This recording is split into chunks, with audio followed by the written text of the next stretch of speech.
కాంగ్రెస్ రాజకీయాల్లో కొన్నిసార్లు సొంత అస్త్రాలే ఎదురు తిరిగి ఇరుకున పెడతాయి. సరిగ్గా ఇప్పుడు రాహుల్ గాంధీ పరిస్థితి అలాగే తయారైంది. ఎన్నికల ప్రక్రియలో విశ్వసనీయత, ఈవీఎంల పనితీరుపై దేశవ్యాప్తంగా పోరాడుతున్న రాహుల్ గాంధీకి కాంగ్రెస్ పాలిత కర్ణాటక నుంచే ఊహించని పరిణామం ఎదురైంది. రాహుల్ గాంధీ చేస్తున్న ఓట్ చోరీ ఆరోపణలకు చెక్ పెట్టేందుకు బీజేపీకి బలమైన అస్త్రం దొరికింది. ఇప్పటికే కాంగ్రెస్ ప్రభుత్వం నిర్వహించిన సర్వేను ఉదాహరణగా చూపిస్తూ ఎదురుదాడి చేస్తోంది బీజేపీ. ఇంతకీ కర్ణాటక సర్వేలో ఏం తేలింది?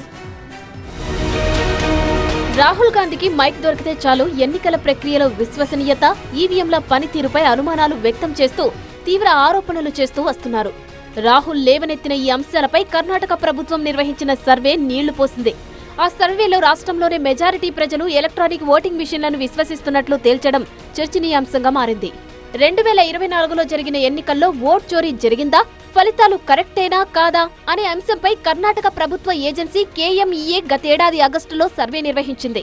ఆ సర్వేలో ఈవీఎంలను విశ్వసిస్తున్నట్టు 83.61% మంది వెల్లడించారు. ఈవీఎంలు ఖచ్చితమైన ఫలితాలను ఇస్తాయని 69.39% మంది అంగీకరించారు.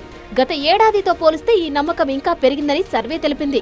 అంతేకాదు దేశవ్యాప్తంగా ఎన్నికలు స్వేచ్ఛగా, పారదర్శకంగా జరిగాయని 91.31% విశ్వసించినట్లు సర్వే పేర్కొంది.